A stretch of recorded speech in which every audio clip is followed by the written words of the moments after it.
Puntuales como un clavo, ¿eh? Sharp. Sharp on time, my friend. How are you? How are you, Alberto? Happy New Year, no? We have to say it once again. It's never... Happy New Year. Happy New Year. Here we are. Lockdown. Great. We probably said about 4 or 5 times already. Happy New Year to each other. Happy New Year to everyone, I guess. Yes. It's allowed to say, no, until the 15th of February. It's allowed to say Happy New Year. Well, welcome, everyone. This is Cinematic. This is the platform that refuses to call lockdown. and I hope you keep enjoying it. We are presenting or having a chat about our first program of 2021, which is focused on the impact that mobile devices, the internet in general, but in particular through those portable devices we call phones, are having in our communications, in our relations, in the way we express ourselves.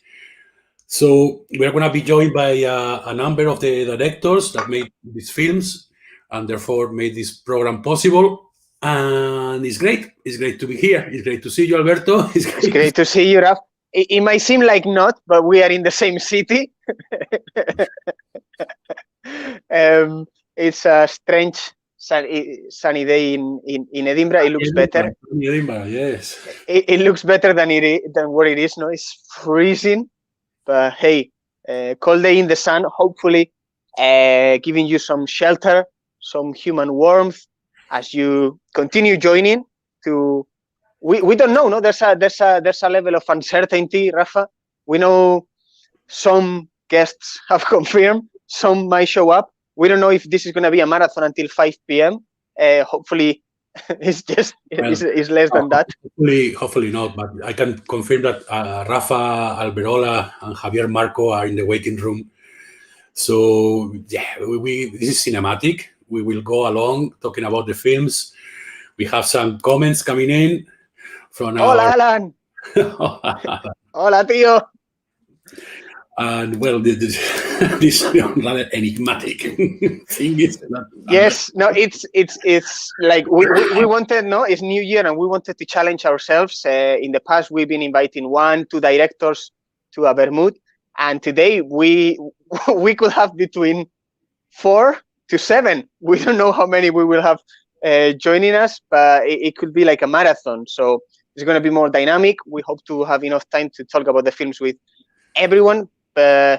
You can share your thoughts on the program, on specific films that you like or disliked in the chat from 15:15. In 10 minutes or so, we will start welcoming the directors in. But in the meantime, bear with us with this couple. What you thought about the program, Rafa? Watching it again all together. Well, it's great. It's great. I mean, we were talking about this earlier. There probably was a Snap, the first film that made it into the program about 3 years ago when we watched it live in Clermont-Ferrand, big screen. And it was amazing. I mean, obviously, mobiles are in our societies, in our everydays. And it's not the first time we see somebody introducing it. We talk about Sherlock Holmes, the new series. No, they have this kind of texting on the screen, but it was Snap, the one who got deeper on the way people communicate, express themselves, tell people about themselves, and those selfies, those video selfies. And obviously, the rest of the program is equally or strong on this matter. We have 8 films, which is 8 films, bigger program, no? This is the beauty of being online. I mean, we wouldn't dare to do nearly 3 hours. Did you struggle? I'm talking to the audience, but did you struggle? Did you say it was too long? No, I hope not. I haven't seen to watch them all in a one. I've been watching them actually as we were setting up the program in the home and all that. I came back to a few that I really like. We watched them in the past as well when we were doing the selection. So it's great. It's a very strong program in cinema values for definite. They all touch in one way or the other in this subject, the iSapiens, how we evolve now with the digital era with the facilities to contact new people, but how you contact them, are those relationships as valuable as they were before, face-to-face, and build over time. And now it's all more instant and more immediate.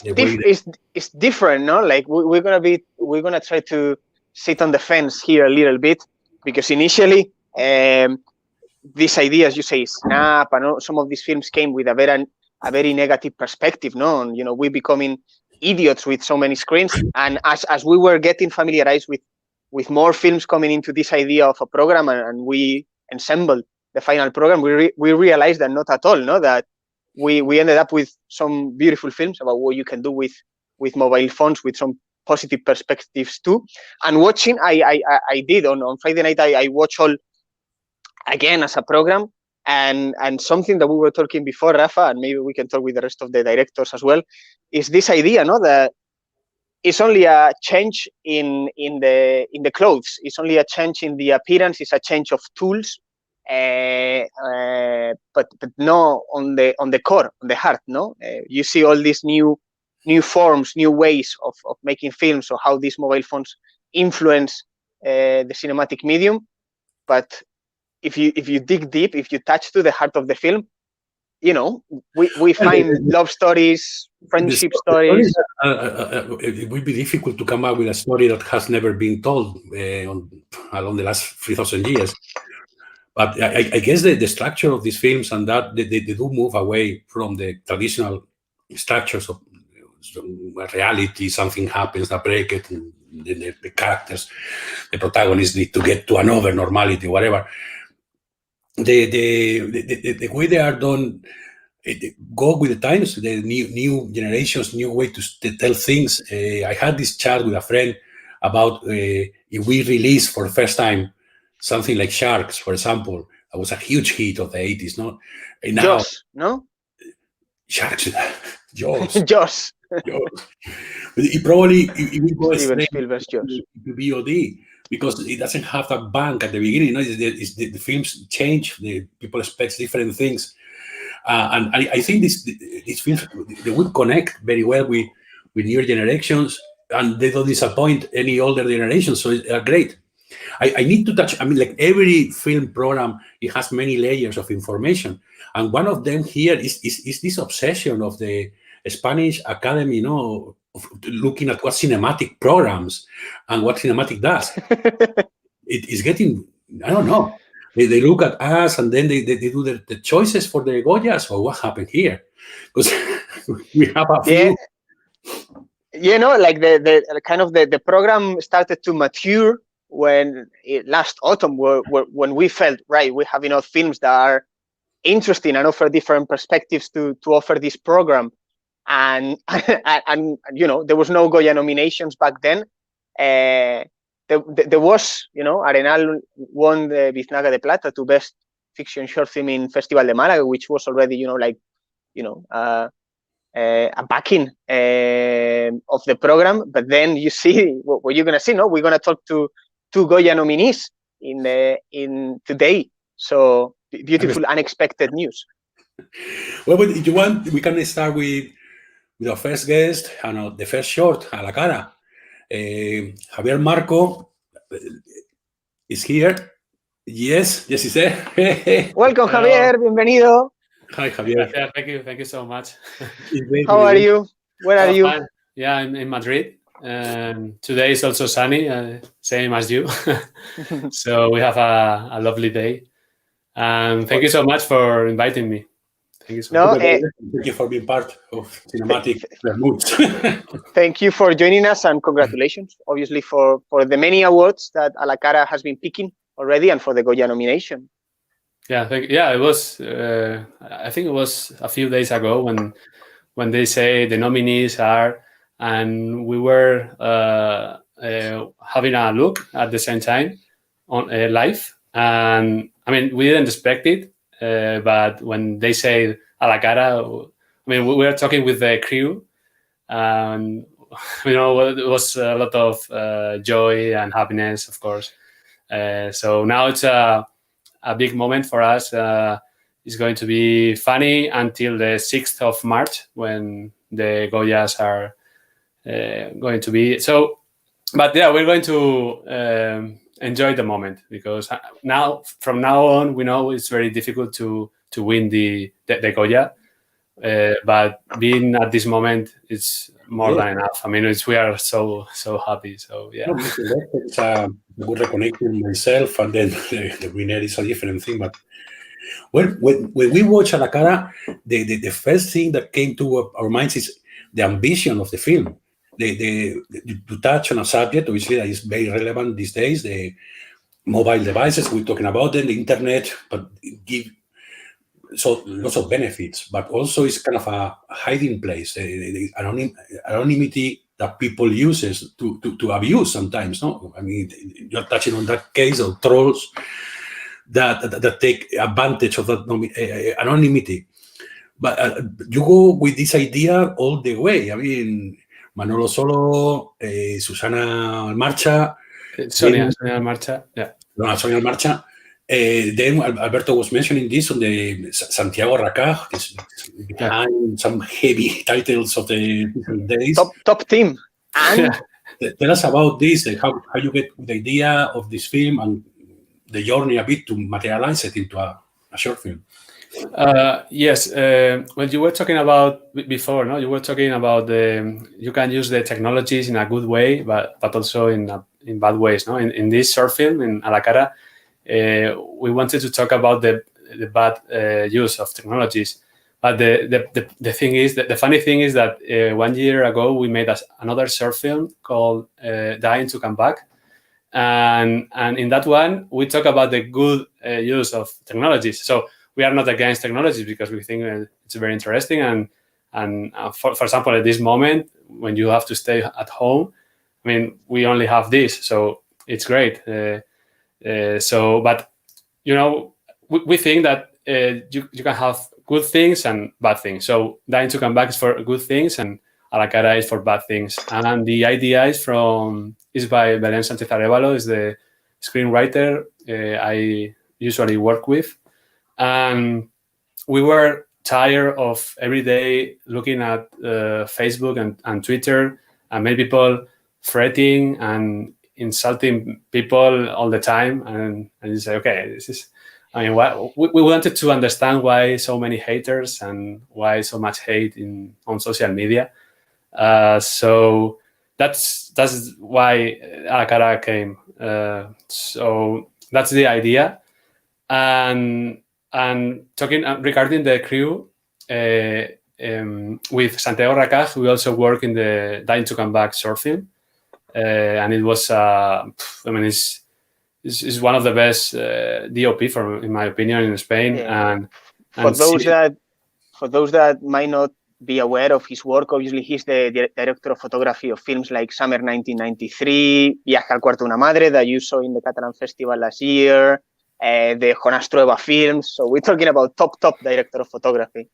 Yes, and I mean, he sees the cinema the same way I see it. So it's very, I mean, when you have that, it's very easy to communicate with the DOP, because if you are not in the same direction, then you have to, you have to talk a lot more, and you have to discuss. But in this way, when you have a Santiago, I mean, it's very easy to talk to, and maybe only with when you look at him and he looks at you, and you know what you want to do. I mean, you don't need more words, because you understand each other very well. So that's why I also work with him in A la Cara, and we are in the pre-production of the first film as a director, and he's going to be also the DOP. So yeah, that's great. I mean, I'm not only with Santiago, but I would like to say thanks to all the crew that works with us in the short films, because we don't have much money, and we know that we don't have the best materials in the world, but they come and they are so professional, and they're helping a lot. And so it's great. It's great that Santiago Racaj, for example, makes a lot of short films. So then thank you. Rafa was touching on, and it's true, the ambition. When we saw the film for first time, I remember everyone in the programming committee in the group were like, "Whoa, what is this? We need to bring this." It was ambition, but it was also that power. The premise is very strong.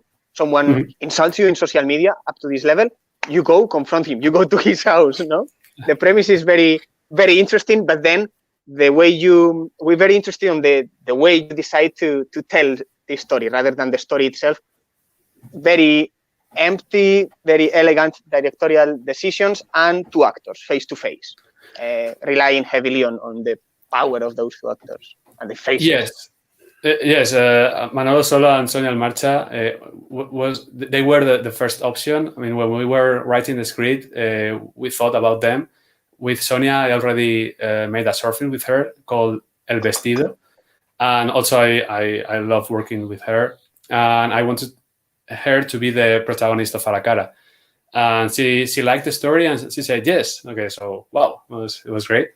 And Manolo Solo is one of my favorite actors in Spain, so we sent the script to him, and he said yes. Also, I mean, it was great because if they hadn't made this short film, the result is not going to be the same. And I think they made this short film much better. I mean, the quality with them is here, and without them it will be lower. So that's what I was thinking. What I was saying before. I mean, I say thanks to all these people that came they joined our short films. And I mean, we knew that this short film is the screenplay and the actors. I mean, if both are very good, we knew that we are going to have a good short film. So that's when they say yes. I mean, we knew that's going to be great. And also we have Santiago Racag as the DOP. So I'm sure the director has something to do with the film as well. Yeah.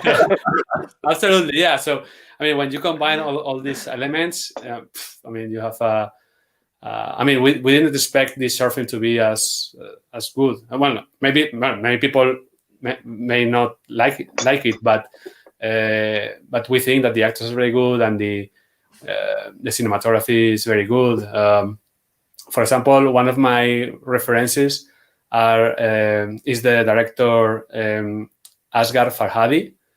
I like very much the handheld camera when you can see the tension. You can feel the tension with both actors, and also the editing is very important in this short film, because I think that if you give space and you have many silence and I mean, it's not talking all the time. Sometimes it's better that you have when you have silence.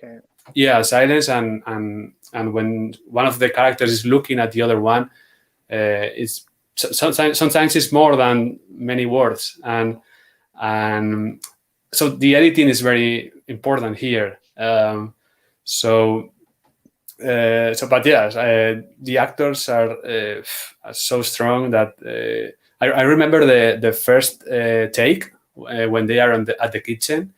All the crew, I mean, we were watching the monitors and we were hypnotized. I mean, we couldn't take our eyes off, because it was like, wow. I mean, from my point of view, I think it's very. I mean, the acting of both characters is so authentic. I mean, you can feel it's true. I mean, because sometimes you can see that, oh, maybe I don't believe them, but I think they're so good that you can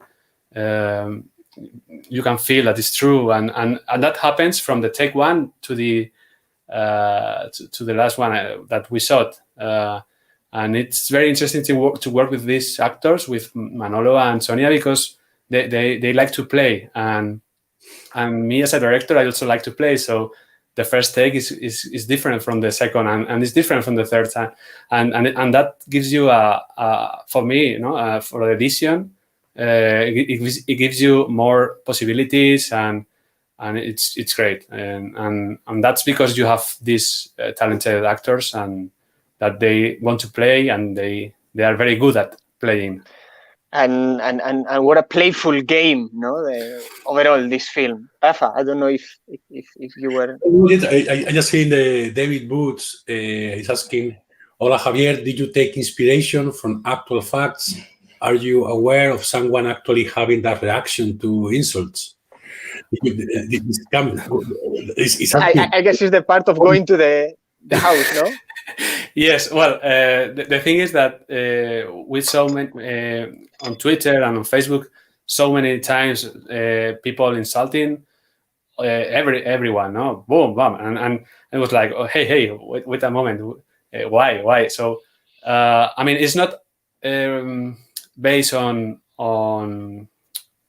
true events, but when we released this short film, many people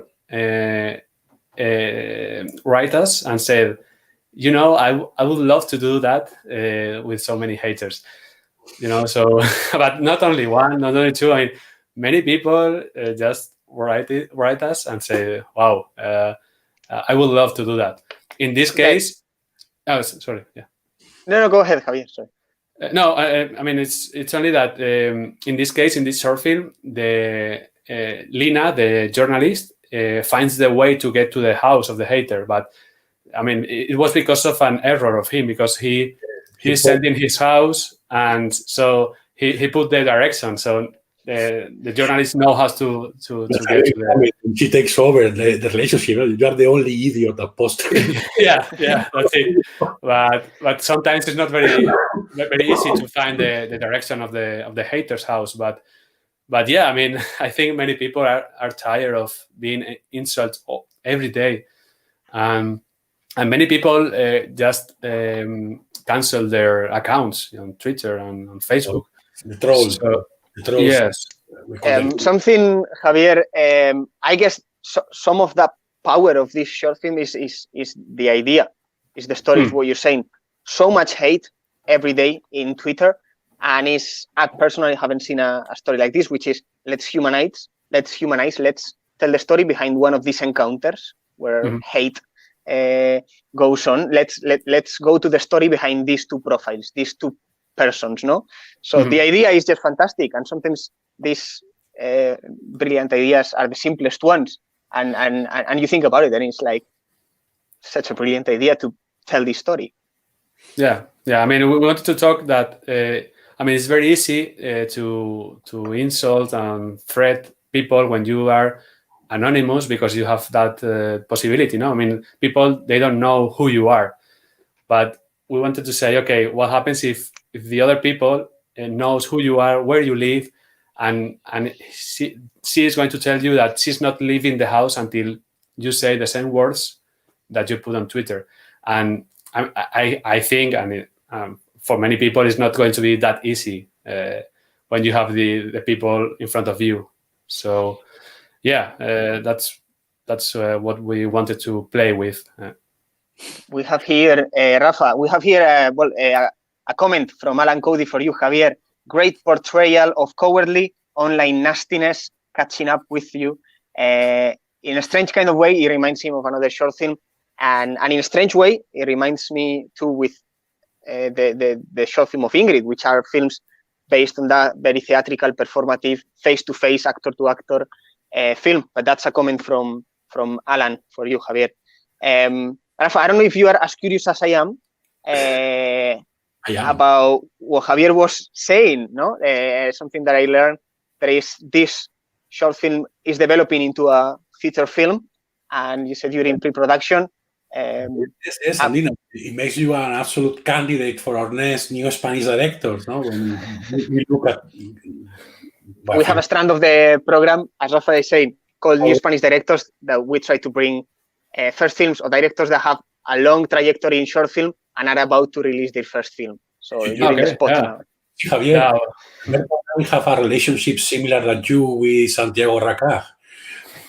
Hopefully, yeah. In our way.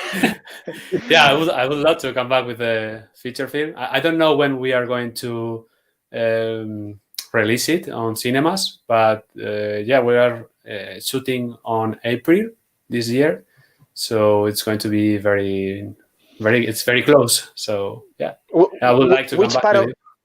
It was Yeah, no, hosted. I mean, count on that, obviously, because you're not a new name to us. We've been loving your films for a while, but we're very curious about which part of this story you develop for the feature film. If it's the premise is the same, or is different timeline, same. Okay, so I mean, the feature film based on this short film is going to be the second film, the second feature film, not the first one. I mean, the one that we are going to shoot on April is called Josefina, and it's another story. And the story that we are writing, Belen Sanchez Arevalo and I, the second one is based on this short film. It's also called A la Cara.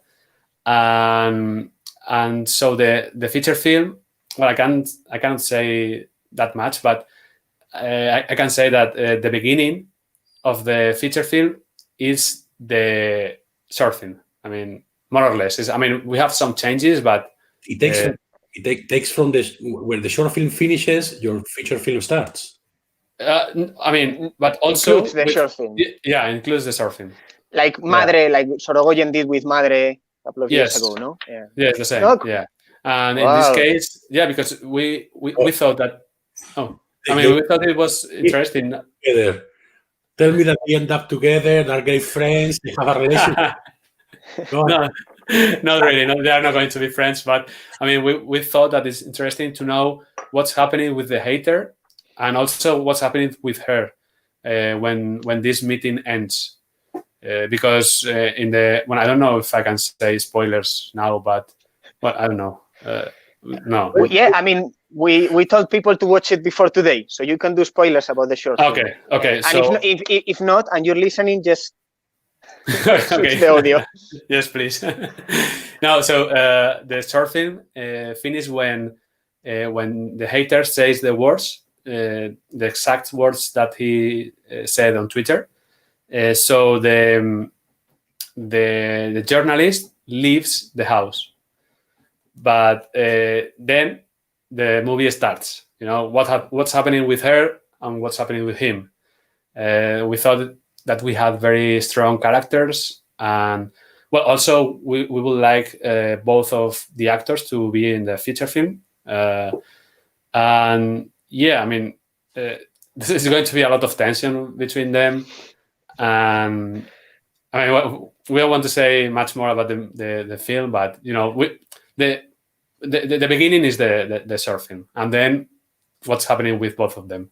We're curious to see where you take this story, but very, very happy to hear, you know, that it will continue into a feature film, and definitely we hope that the world has changed by then, and we don't have to talk like this, and we can just give you a lift, take you into a pub, and have a whiskey or a pint instead of zooming in.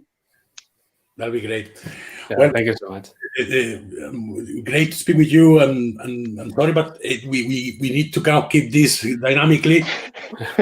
Thank you for joining us. It's a marathon, Javier, today. We're going to try to survive by the end of the day, but so happy that you could join us. Yes. No, thank you so much. Yeah, I wish you the best of luck with the cinematic and with the screenings, and hopefully we'll see each other again. Sure. Cheers to that. Cheers. Yeah, with cheers. my China tea. Thank you Stay so well, much. Javier. Yeah, stay safe. Bye. Nice. Well, it's great to know about this. Great film. A la Cara will be live in our program until next Friday, the 29th of January. So you have plenty of time to watch it. Remember, it's indie at home. Indie on demand. Indie on demand. And the price is £5, £2 concession. So no is there. We have people here posting all sorts of things. I don't know. Cinematic says. Hector wants to come into the call. Well, it's a busy line here today, Hector. But you know, send us your images in the chat. Tell us what you thought. We're gonna welcome. The next is Rafa Alberola, no, from Arenal. So if you have questions, if you like the film, you can tell it to Rafa directly. This is going to be two Rafas against me. Pues welcome, Rafa Alberola. Nice to meet you. Hola, welcome, bienvenido, Rafa. Hi. Here I am, Nice. having a vermouth, literally. A proper vermouth. I wouldn't expect less. Of Alberto. I have the bottle with me too, just in case. Goyesco. Yeah. Look at me. I become so, no? You're so British, having a How tea. come that you move away from vermouth and beer to a cup of tea? Listen, Rafa, welcome. Rafa Alberola. Rafa, welcome. You're also welcome. No, Rafa, welcome. Like it's been a while. We've been trying to find the excuse to have one of your films and been loving your scripts and your films for a while. So really great to have Arenal finally and to have some time to talk to you. Well, it's my pleasure. Well, but we were talking about the Arenal. It's another film that really impacted us. It's a story of a summer in the city, two friends, and all the problems they have with studies, with the families, with the coming of age. But the way you tell the story, that is not new, but you make it so relevant today. How can you tell us a bit about the process of writing this film or figuring out how you want to film it? Well, it actually was a very long process because I started working with the actors like a few years ago. I knew Gonzalo, the blonde one. I knew him since he was a kid, and I wanted to do something with him. So I started spending time with him and his mates. And suddenly all this story began to form around us, especially when in the summer of 2017, Gonzalo actually flunked all his subjects and had to spend all his summer studying. So it's all based on a true story. But I always wanted to make a film that could relate to the people I was making the film with and the friends, so like to teenagers, but also to my generation and other generations. So I tried to find something that connected both worlds, and in the end, I think Rafa was saying it at the beginning. This is not about social media or about mobile phones. It's about with social media and with mobile phones. The story is about friendship. It's about loneliness. It's about a summer in Madrid. That's something a lot of people can relate to. We've all been teenagers. We've all felt lonely. We all have friends. So it's just the way I decided to tell the story that made the difference and try to connect with the younger generations. Mm-hmm. I was here on Friday watching the films with my partner, and she was saying, "Oh my God, it's so great to not have 16. You know, those summers wanting to go out and your parents don't." It was just the expression of someone really feeling Gonzalo's pain. And I go ahead. Yeah, this film is really based on that summer with Gonzalo, but it's also about my teenagehood. That was me when I was 16. Literally me when I was 16. So it's so autobiographical.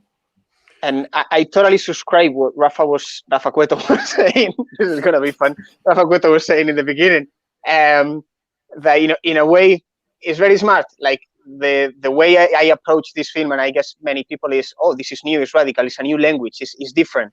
And then you scratch, you wait, and you feel that is what you're saying. It's a beautiful story of friendship, and it has something very honest and coherent with what you're saying, with the characters, with the people you were filming with.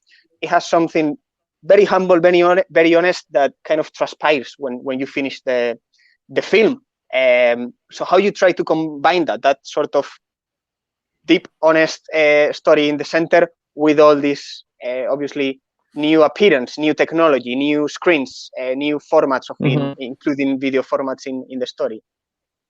Well, this is funny because I found myself one day scrolling on my phone, and I clicked on a live stream by Charlie, the other actor, and he was literally doing what he does at the beginning of the film. He was just sitting, having a cup of coffee, and rolling a spliff, and that's it, nothing else. And I spent like 5 minutes watching that, completely fascinated. So I thought, if I'm watching this, why wouldn't other people do that? So there are these new kinds of communications that we're used to right now that didn't exist a few years ago. And what I tried to do was tell a really classic story, which I know is a really classic film, from beginning to end. I mean, I didn't make up something new. I just used new ways of communication to relay a fiction. And we're all very, very used to scrolling through Instagram, watching Instagram stories. So I thought to myself, why not use this to create a new narrative, which I thought was very interesting.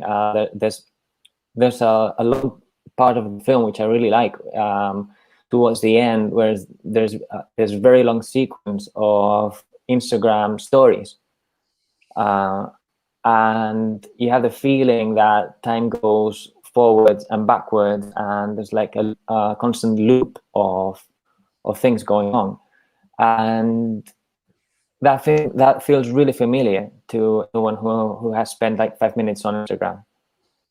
So again, I didn't invent anything. It's all there. Well, I'm not going to agree with you on that. I think that the story is a classic friendship, coming of age, summer tale. And we could mention so many titles from cinema and before cinema even. But the way you bring it and the way you use Instagram and the way to come into the film and all that make it so relevant and so appealing for generations that are used to this. There is a problem. Well, it's a problem. There is a new generation who wants things delivered in their own way, and they have every right to demand so. And this film delivers amazingly well, like a punch in the face, a story that is amazing. So, in my opinion, it's great. It's what are you doing now? I mean, you have any other projects on the table? What are you planning to do? Well, yeah. Along with my working partner Guillermo Benet, we just premiered our new feature film, Los Inocentes, which he directed and I wrote, and it premiered in the Sevilla Film Festival, and hopefully very soon on theaters. So right now we're very busy with that. Also, I'm working on a very small film. Hopefully a feature, but I really don't know because it's a very free film, sort of documentary with my partner Anna. It's a film about love that we filmed in Asturias like 4 or 5 years ago, and we're constantly re-editing it. So I don't know when it will be ready. It's a constant work in progress. Anything? Yeah. Sorry, Rafael. No. You broke up a bit when you said the film is about Love. I understood. Yeah. It's a love. Oh, I didn't get it. I jumped here. Yeah. No, I was going to say just obviously for us, or it's a personal opinion. I think both Rafa Cueto and I have been following your steps for a while, but anything that comes from Rafa Alberola is very interesting, and anything that comes from your label, which funnily enough is called Vermut Films. Yeah. So couldn't be a better fit for this space. We highly recommend you to go check it out because it's a very exciting production label in Madrid. But sorry to interrupt. Thank you very much. No, it's okay. I was finished. Great. No, I wanted to get back to kind of a technical aspect, maybe, or a formal aspect of the film, which it can be contentious and complicated always in the history of art or film, or photography, moving image, film. The how to meet text and image is always a hard one, and I love the way you do it here, because it's a mixture of just chats from one friend to the other, hashtags on stories, the way you even include the subtitles. So in this way, I've not seen this before. So we can tell that you created something new, maybe. But I really like the way you marry text and image in Arenal. I don't know if you could tell us a bit more about this. I've been fascinated with this thing for a very long time. Actually, in Vermut, we use it very. Usually, we use it, and the first time I used it was on a film called Los Mutantes. It was a documentary film by Gabriela Zorin, and the first scene was like a 5-minute long text projected on black and white, and it was a conversation, and it worked really, really well. But this actually we took from other areas, like it's very performatic. We've seen it in theater a lot. Like in new theater, you see a lot of text projected on a wall. We've seen it with people like La Tristura or El Conde de Torrefiel, people who are also very, very close to me. So again, partly I'm stealing away from things that I love. I've seen it in films by Los Hijos. So it's not really new. It's not new. But it's something that I take to heart very strongly. I really like it, and I'm constantly exploring other ways you can include text on image and just sit down and read, which is kind of anti-cinematic in a way. Not always works. Actually, my dad always says he doesn't go to the cinema to read. He doesn't watch films with subtitles because he doesn't want to go to read to the cinema. But I like it, so we're always doing it. Yeah. It has been always a challenge for cinematic to get people to read subtitles. Yeah, we managed to get it. Well, but Rafa, I'm sorry. It's Alberto. I don't know. You have another question? No, one last thing is a thought, more than a question. It's a thought. When you were saying, Rafa Cueto, the classic aspect of the film is true. Somehow my mind went to Rafael Sánchez Ferlosio and El Jarama, and I just thought, this is El Jarama in 2020. It's the Jarama of the millennials. You know, this kind of existentialism in a summer in Madrid. So yeah, I was thinking on the gym. There's a question from Alan. It says, watching the young people in Arenal, I was just commenting to Caroline that I spent the first 2/3 of my life, up to 40, without internet, and the remaining third with internet. Somehow that third drops the earlier 2/3. Does anyone else feel similar, even though the countable years may be fewer? Are we living more with internet? Do we feel more? Yes, we're enjoying more life with internet? I am the only one who can actually understand Alan here. We will never arrange any meeting via WhatsApp or anything like that. Mobile was something my ex-wife bought me to call me to the pub because I managed to get the barman to don't answer the phone. Well, confessions. I'm not sure if internet makes us feel life in how was it more strongly. I'm not sure. In a way, I miss the good old days.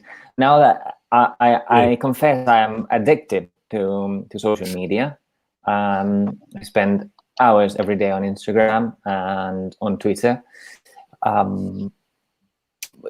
Basically, you have the film to blame for, because I spent hours and days on Instagram just for research for the film. So that stuck, and I kind of wish I could get rid of that, and it's not so easy.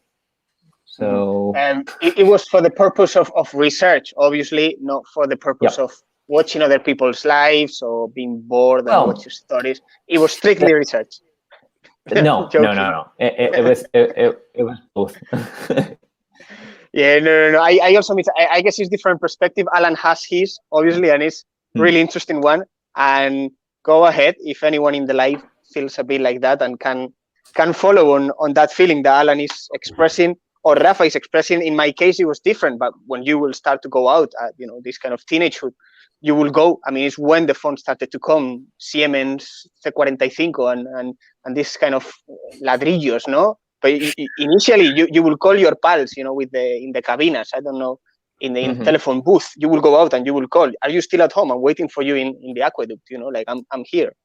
But that will be the first encounter with with trying to use phones really to know where your pals are. Yeah, or fighting with my sisters for the phone at home to call my mates. There's an element of melancholy to get back to those Android or iPhones times. But in the meantime, your film feels like a fresh love letter to the possibilities of it too. Thank you. Fantastic. Thank you. Well, but Rafa, we're looking forward to see Los Inocentes. There's nobody innocent, but so let's see. And we the Blameless in English. The Blameless. Goodness The me. Blameless. Yeah. That's a great name. Well, but looking forward to watch that. Thank you very much for joining us. Thank you for inviting me. With Arenal. And see Salud. you soon. Salud. Thanks, Rafa. Have a nice Sunday. Bye. Thank you. Stay well. Cheerio.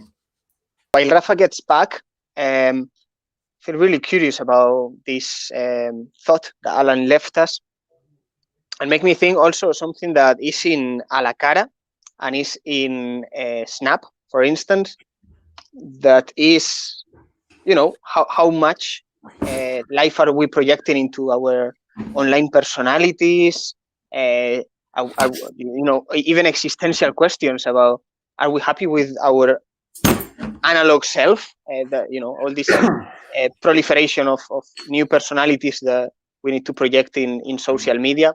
Often there was some of these topics in the films too, in how you express and represent yourself in social media. Welcome back, Rafa. Yeah, well, I was here while you were talking. Listen, we have Ingrid now, Paloma, and Fiona, Elena Molina as well, waiting there. We can see you. Please hold on. So let's go for beef. Let's do it. Hello, Ingrid. Hello. Hola, Ingrid. Hola, guapos. Obrigada. Bienvenida. Welcome. Thank you very much. Are we saying I have to put this question first? Is Ingrid correct? Ingrid or? It's Ingrid because I was born in Portugal. Ingrid, perfect. Ingrid from now on then. Thank you. Welcome. How are you? Where are you? I am in Barcelona with a sunny day also, and with a wine, 2 nights of There you go. Cheers. Cheers. Nice. I am the only one supporting our sponsors. Yeah. With Ingrid, thank you very much for joining us. The first question I wanted to ask you is about Melissa. I mean, how do you come with the idea of this short film? Where do you know? Where do you meet Melissa, and how you managed to get her to accept to be in your film? Okay, it was not easy. I was looking for a young singer on YouTube, and I was watching like a million of videos. Then I took all the girls that I loved, and I cast them. Some of them in Barcelona, some of them in Madrid. And when I saw Melissa, it was amazing for me because the first time that I had a meeting with her, she told me, "Are you playing with me or something? What is that of making a short film? What do you want from me?" You know? And she was not like the other girls that was like, "Okay, but you are gonna pay me how much?" And I don't know. She was like so real, like the character that I want for the film. No? And in that time, she was 70 years old, and she has been like from the 14 making videos in her own self with her songs and putting on YouTube, and I don't know, it was like amazing for me. And I took her, and then I took Alex Moreo, a good friend of mine, that he coached her in my house for playing the short film. And it also was super funny because we made like actors exercises, like you have to run all the hall and scream to the final. And she was like, "I'm not going to do that, you know, you people are crazy." And I don't know, she has something special. She has something that I really love. In my short films, I will say that I always take decisions by the heartbeats, you know, and Melissa was one of them. Yeah. Well, something Alberto and I couldn't agree is, in my opinion, the mother is as strong as Melissa. She has more experience in life and have seen other things, and probably can see where most people go in the way Melissa goes. Finished when she says that's where the system wants you, that's where the system will do whatever they want with you. This conflict that you show there is amazing. There's two women that are against, well, that complain about the system in their different ways. And you managed to pack that in a short film, which is great. So how does the mobile frees these people from their, they seem to see a limit of options for them. They are never gonna, or the options they would like to, where they want to get in their lives is very narrow and very difficult to get there. One in millions will get to earn the money of Lady Gaga or be Cristiano Ronaldo, something like that. How do you see the mobiles help them to express themselves, and how you put that in your film? I think that they are like victims for our generation, you know, like when some generation is new about something, the old ones are always blaming them, you know, like you are not gonna got anything, you are losing your time. But that's not true. Melissa has done a lot of music with people that she didn't know from Mexico or from another kind of the world, and making like real connections that has make her career better. You know, it's like maybe we don't know how to use it, or maybe we are so afraid of using it that we reject it. You know. It's curious because the story of Melissa in the film is her real story. She has been on internet and doing this stuff, and now until the pandemic, she was playing with Mala Rodriguez, and she is a girl from a neighborhood. Nobody knows. She doesn't have real contacts in life, and she did it because she's constant. She works, and that's the only thing that always preserve. Like be constant and work, you know. And she do that. She get up at 6 o'clock of the morning, and she made music in her little room, and she start with a SingStar microphone because she didn't have money for buy another one, you know. And I don't know. I think that yes, mobiles, internet, blah blah blah blah. But if you want to do it and if you work hard, you're gonna get it. And maybe internet in that way is an easy way to become what you want. Mm-hmm. Yeah, I agree. And we were talking with Rafa Alberola before, and it feels like in many of the films we see that case. No, it's just if you think about it, it's a small change in the appearance, in the language, in the tools that we use. But some of these stories are characters in your case. You know, that it feels it's only a change. You know, the problem between these two generations is not understanding there is only that they're after the same thing. Yeah, it is. I have like one father saw my watch film, and he saw it because he said, my son is always listening reggaeton and this kind of music, and I didn't understand him. And I thought to him, okay, which kind of music put you to your son?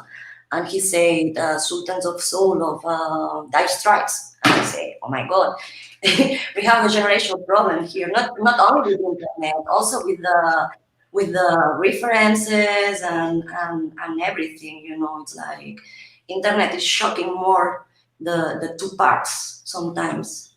I don't know. I think one of the things we were trying with this program, and I feel a bit carca in this sense sometimes when I see one of the initial scenes in the film is this great group of women, like in Pablo Larraín's Emma, twerking, you know, and trying and doing trying outs and twerking, you know, kind of rehearsing some TikTok movements. And sometimes I'm in the beach, or if I am in the streets and I see some youngsters doing this TikTok, I just think like, what happened with human being? And it takes one more level of empathy. And with this program, we were trying to kind of build this bridge between generations or perspectives. And your film is so good on that too, of, you know, just it takes a little bit more empathy to see the music, the way other generation communicates. Yeah, because they are the future. Maybe they are not totally wrong, you know. It's like, I don't know. I can remember in my school making dancings in the playground too, but we don't have a way of communicate them. You know? I think that the elements are the same, but internet are putting them in the wall and also making people make judgments about it. Mm-hmm. You know? But one of the sorry, Ingrid. One of the things you're touching on there, and I think it's on the films too, is that you were saying there's a new generation that have to cope with this new technology, and it takes often a generation or some time, because this technology changes the norms. Now you're allowed to use your phones in the table, you know, or to go walk in the streets with your phone. You know, it's not allowed. Nobody's going to tell you anything. But it takes a generation to kind of, I don't know, set a new paradigm of norms of, no, you shouldn't do this with your phone, or, you know, it's great that you use it for all these things, but we shouldn't be using it for these things. Yeah, it is. It's like that. Yeah. One thing we wanted to ask you, Ingrid, is this new incursion of video formats. We have vertical video. We have at some point the film gets into a mobile phone, gets out of a mobile phone, jumps into a video clip, and how you plan this multitude of formats to be coherent, because it feels so. Yeah, I thought that in the class part, I wanted to have them like close, like ahogadas in the frame, you know, that not so many space in the frame because they are fighting and then when I wanted to show Melissa, the real Melissa, La Tiguerita, I wanted to put it in your face, you know, it's like from the phone to your face and start the music video, because it was like her moment, no, her bautizo, no, Baptist, and it's for that I use the two formats for like one is and the other is like technical.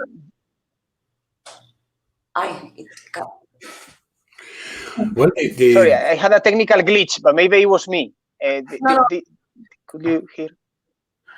No, I was saying that the representation of Melissa when she's La Tiguerita, I wanted to be big, like the singer, you know, like the person that her mother don't wants to see, and now you're gonna be see it. Face, yeah.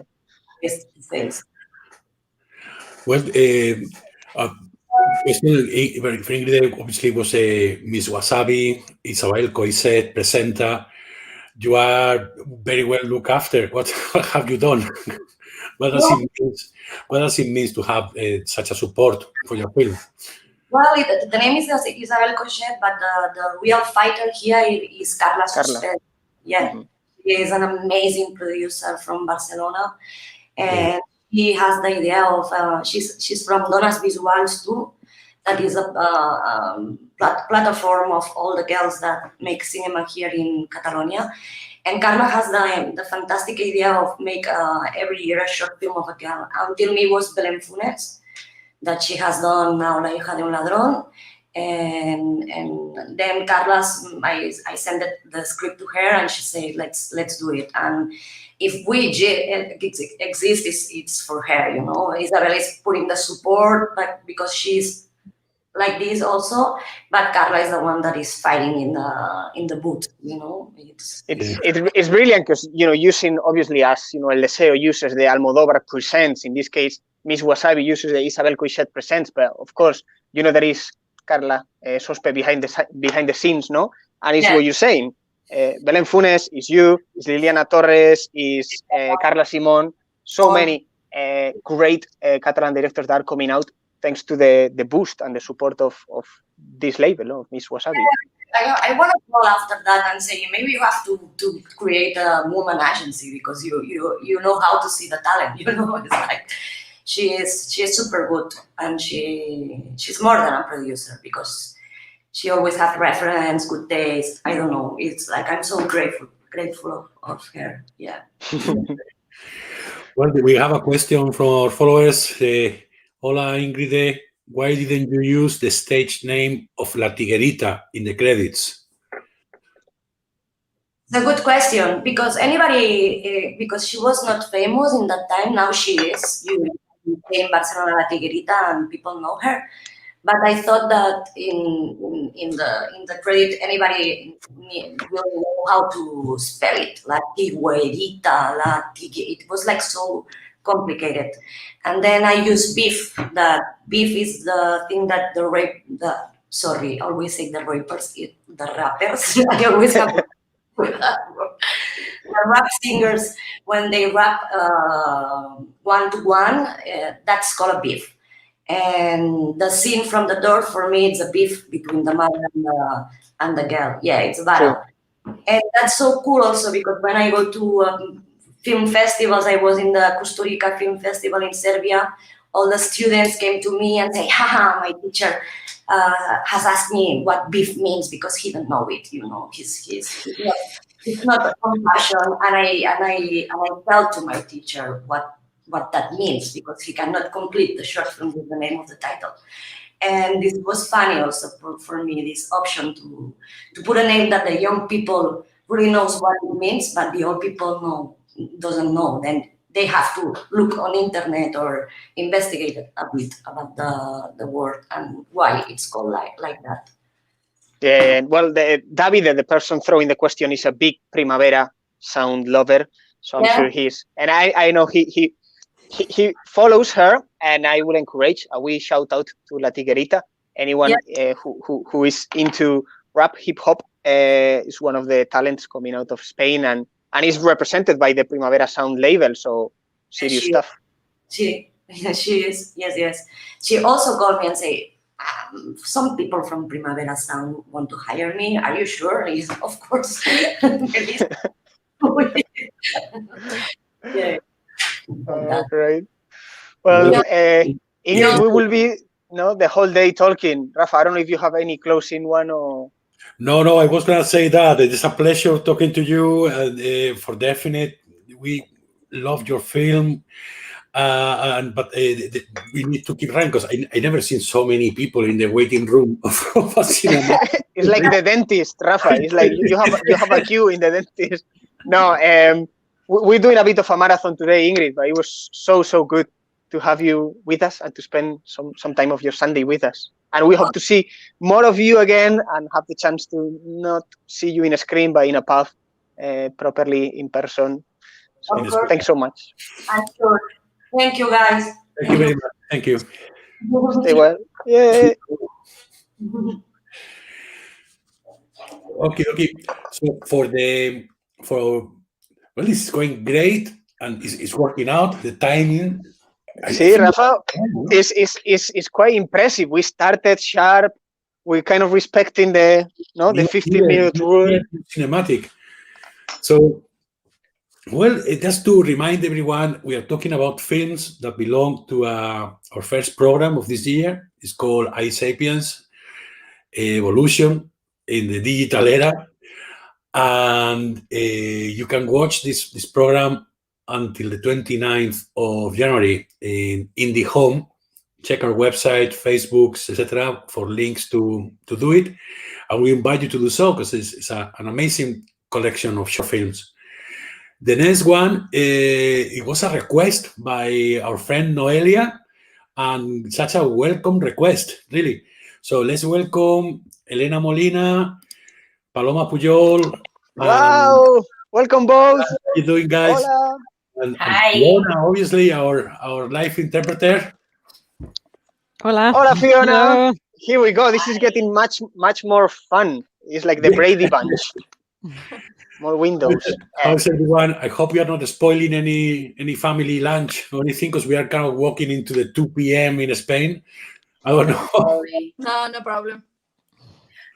In fact, Paloma changed. She must be working right now, but she changed with a partner because she wants to stay with us. So thank you, Paloma. I'm super happy that you are here with us, and thank you both Paloma. for inviting us. We are so happy. Thank you. I think we're talking about one of the audience favorites. Like, since we started on Friday, we received so many positive feedback on your film, and we were talking with Ingrid just before about her character, and it feels like two films that go so well together. It's a case of, really strong central characters and how to maximize the use of a mobile phone, no, and how a mobile phone can do good things. Rafa, I don't know if you want to kick off with the questions, but No, well, I don't know how you want to do this. Fiona normally help us to translating the questions into Spanish and then yours into English. I guess it's easier for everybody, or what do you want to do? I think we can try in English, but if you prefer, we can do the translation. As you prefer, both Paloma and me, we speak with this accent. She speaks better than me, in fact, but I think we can do it in English. But as you prefer, also Fiona, I don't know. I'm here if you need me. So however you want to continue. Okay, for the audience, what do you prefer? Because maybe you want to have both Spanish and English. it's always, we say, whichever language you express yourself best. Having Fiona here, if you want to go ahead, if you understand our questions in English, then you can answer in Spanish, or if Paloma feels comfortable in English, just go ahead in English. See as you please. Fiona is our super in-house interpreter, and it's great to have her here. But whichever way you prefer. I always wonder who Fiona upset to be stuck with cinematic, really, because it's been a long patch.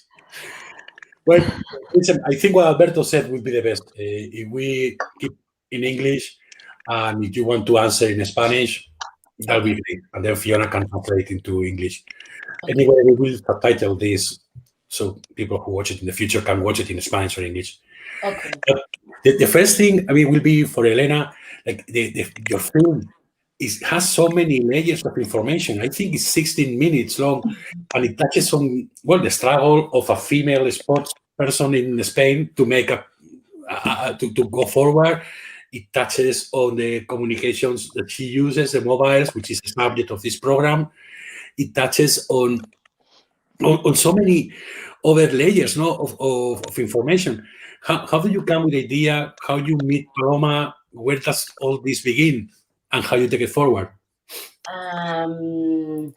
I think the main thing is that Paloma is one of my best friends from the high school, so I know her since like more than 15 years ago. So I think it helps a lot in the communication between us, and also because I'm not a super fan, I must say that I don't like at all football, and so I was interested more in Paloma and how Paloma arrived where she is now, and as I was her friend when we were children. I know how difficult it was to arrive. Do you prefer? I'm confused with Dale, cambia español, dale. Básicamente eso, que conozco a Paloma desde el instituto, entonces para mí era más importante contar la historia de cómo ella había llegado hasta allí, de lo importante que creo que fue también el grupo de amigas en su caso y cómo ella ahora se estaba construyendo ese grupo de amigas de otra manera, ¿no? Y como ese salto generacional. Entonces, la idea era contar la historia no tan enfocada en el freestyle fútbol, que obviamente es en este caso como el leitmotiv, pero para mí estábamos hablando de todo lo que acompañaba a la figura de Paloma y a lo importante que es tener como ese grupo de apoyo. Entonces, quizás por eso fui tocando, o sea, para mí eran muy importantes todos esos otros temas, entonces de alguna manera necesitaba que estuviera en el corto. Yeah, I know Paloma from high school, and what was really important for me was to tell her story and her journey of how she gathered this group of friends around her. And there was also this generational aspect to the story as well. So the key was to tell the story. It wasn't just about the sport itself, but about Paloma and her support group. So there are lots of themes involved, and I really wanted to ensure that all of these different themes stayed in the final film. Paloma, when Elena comes and say, hey, let's make a movie, or how does she approach you? How she says, I think we should do a movie? Okay, this is an interesting question because I haven't seen Elena for some years because, you know, then you go to university, you separate a little bit. But the thing is that when we met again, I was asking her like, hey, Elena, how is your life going? And she told me that she became a movie maker. And I was like, oh, that was your dream. Congratulations. And then she asked about my life. And I told her that I was playing freestyle football and trying to live from that, and it was complicated, and there was not another female players in Spain, and I was sad for that. So Elena was like, okay, this is perfect, let's make both things together and make a movie of this. I didn't say that it's perfect. I said, wow, I cannot believe that after all these long years, you are still the only one woman playing this. No, but it's perfect that you know how to do it. Yeah. But I was super impressed and super angry because for me it was, wow, I cannot believe it that now, even in 2018, I think it was, still the woman championship was not able. So I decided, I proposed her to do this. Mm-hmm. And as Rafa was saying, the film, you know, it's the story of Paloma, it's the story of a freestyle football player, but it becomes universal in that sense. It becomes so appealing. That's one of the successes of the film. Because it's that kind of typical structure, no, from grassroots to power. You know, we need to change something, and you see the journey of the character to change it. I guess one question for Paloma in this sense will be, how many are out there now? No, it's like it's still, you know, how many? Is this getting better? Is this getting any better? Are you having more colleagues? Is this network of female football players increasing? Yes, this is getting better, but it's still going super slow, and it's a really long question. And I cannot say this to you because it's like a spoiler of the movie. Like you have to watch to know how this is going. To finish, how this is going to play, yes. Well, but then I don't know. My next question, I'll jump to the next one. for Elena. Well, looking at your previous film, La Tâche, I'm focusing on this kind of theme of using mobiles, internet technology.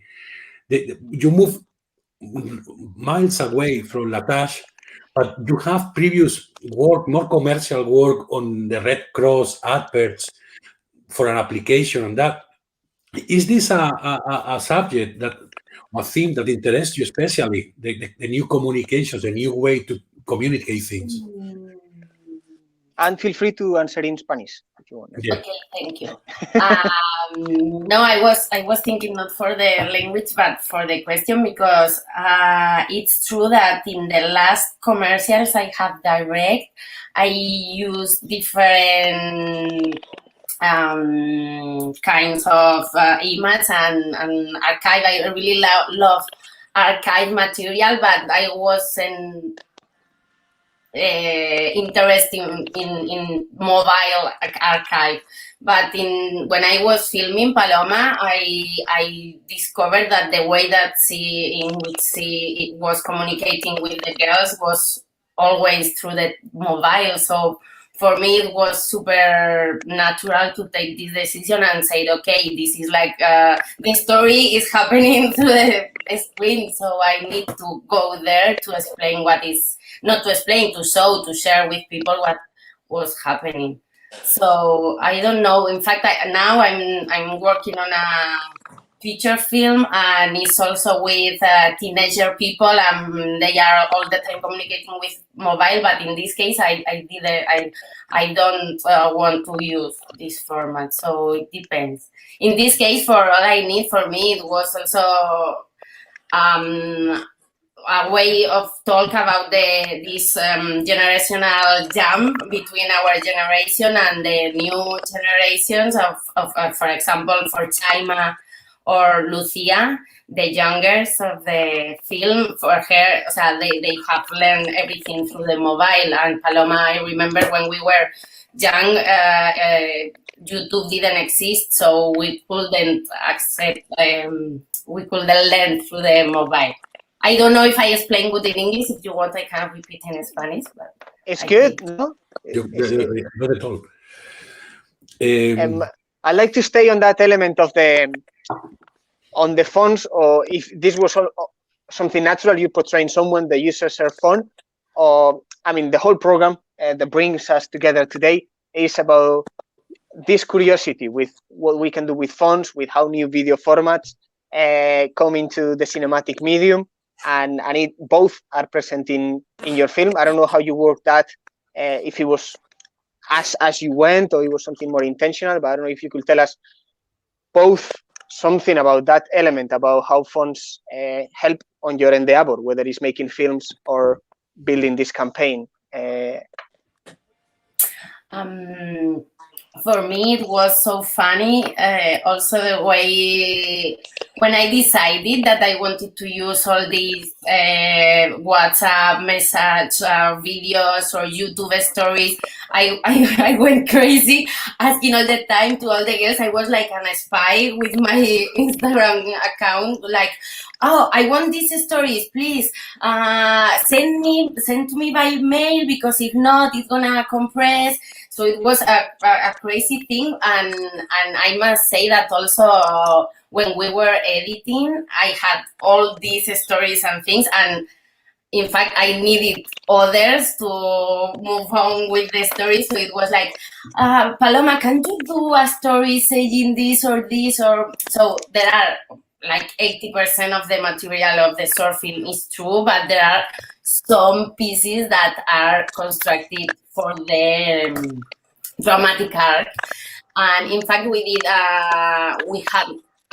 we have a lot of material. We did like a 30 minutes edit, but we decided to reduce it. But maybe we think sometimes in do like a longer version, and or maybe a little series, because we can construct like 2 years. The story happens in 2 years, so we can do like a little chapters. I don't know if I answered you. Yeah. Paloma. There is a question for Paloma. Okay, go ahead. No, Hola, Paloma, your tricks are amazing. Do you also like to actually play football? Have you considered going professional? Okay, this is a really interesting question, because, okay, thank you for the tricks. I train a lot. I played football for so many years, and of course I love football, But when you invest your time in doing two things, you are not going to be good at anyone. So you have to focus, you have to choose, and I am not in the age to become professional football player. I am 34 years old. I feel like 15. So, but yeah, I am always related to football, because as a freestyler, you have to be related to football when you have shows, when you have social media things. But I try to be always related to female football, because I think the male football has a lot of fans and don't need any promotion, but the female football, yes. Mhm. Yes, absolutely. And I wanted, Paloma, also, if you could tell us something about the question I asked Elena about how phones, social media, apps is helping, on your campaign. I mean, obviously, we see a lot of interaction in your film on how you help other girls to learn tricks. So if you could tell us a bit, the possibilities that your phone, these apps, Instagram, all these chats give to the campaign you're in. Okay, I think for us, the social media and the phone communication is everything. Because, for example, my story was that I was feeling alone playing, and then I started doing some stories like, "Hey girls, are you out there? Do you play some tricks?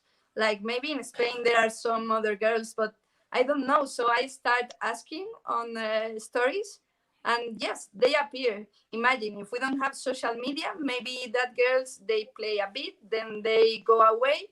But when we have some community, like you want to stay, you want to share. So like social media for me is a big thing. Mm-hmm. Yeah, and it helped so much. Like it helped us initially when we were planning this program of films. We were having a very negative perspective on what can phones and apps and social media do to human beings. Like we become idiotized, and then we started to see films like yours, and it helped so much to build a balance on the program, on the possibilities of phones. We were talking before with Ingrid also on a different topic about how you sometimes see young people or people using phones in a very foreign way. And she was saying, La Tigrita, the character of her film, wakes up at 6 a.m. every day. It puts a lot of effort into that, and we see this in your film as well. This process of how is a day in the life of Paloma. I don't know if you could tell us something about that. Paloma or me? Both. Film. Okay. Yes. How is it felt like there was an intention of portraying one day with Paloma, or many days with Paloma, but how was the process of filming that? No, in fact, as I said before, I was interested in different themes, and one of them was the effort of Paloma to become a YouTuber or a Instagrammer, because for me it was so interesting in this generational jump, because me as a filmmaker, I feel that I need to become also a communicator through social media and everything, and for me it's not something easy. It's very difficult to find the time and the way and the language, and also I'm not really good with Instagram, apps and all of these things. So when I met Paloma, what she explained before, I also asked her, how do you do? Because you are great, you are doing great with social media. I want to learn also, because I need for my work, and she explained me with because she's one of the most natural and spontaneous person that I have ever met. So she explained me with this naturality, and I said, wow, it's also, I thought that it was also very interesting to show how she was learning, and she was doing all these efforts, and in fact all these efforts are working because Chaima and all the others appear through social media, and they didn't met personally until we were filming the short film, and it was crazy the confidence that they had. And for me, it was crazy because I said, also I can do this with other women directors or people who keep their work interest to me. So I learned a lot of this kind of net and support group that she created. And for me, it was important to show that social media can help in this line and not only in TikTok and exhibition way, no? Because it's another tool that we can use to find people and share with them what we love. Mm-hmm. In a way, Paloma, you were used to cameras or recording with your cell phone, but how was the process of letting Elena, we know is a friend, but letting Elena and her crew coming in and filming your day, your life? Natural, I guess. I am such a simple person, so for me it's easy. It's like, okay, the camera must be closer to you. Okay, so I don't have any problem with anything. So I am used to whatever I have to do, I do it. I don't think it too much. It's like, okay, let's do this. Let's do this. No, but yes, I am used to cameras because I go to some TV programs, some interviews, and because of that, because doing stories speak to the camera and things like this, yeah, then you are used. But with Elena, it was a tough process because she know exactly what she want to record. And sometimes she was interested in things that I think they were not important, but because I am so used to them. So it was quite interesting what she wants to film. Well, we have 2 minutes left. I don't know.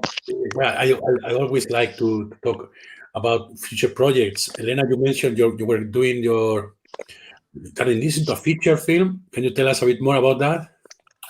Yes, it's a project that also I don't know why I always find stories about people who do great things and have this incredible energy. And in this case, it's a group of teenagers living in the reception centers, juvenile centers in Melilla, who came from Morocco, but they are living there in Melilla until they have 18 years old, and they are in a dance theater group called Nana, and they dance. They do contemporary dance, and it's the story how they grew up. It's a coming of age story in Melilla through dance and empowerment and.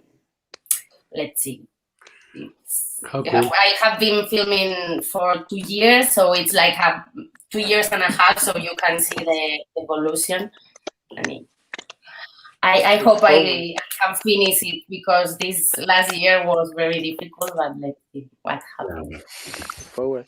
Paloma, it's amazing what you do. I mean, you said that the process was going slow, but how can we, or how we can tell our audience as well, we can help speed up the process or help, raise the visibility of the movement, because we think it's brutal and really powerful.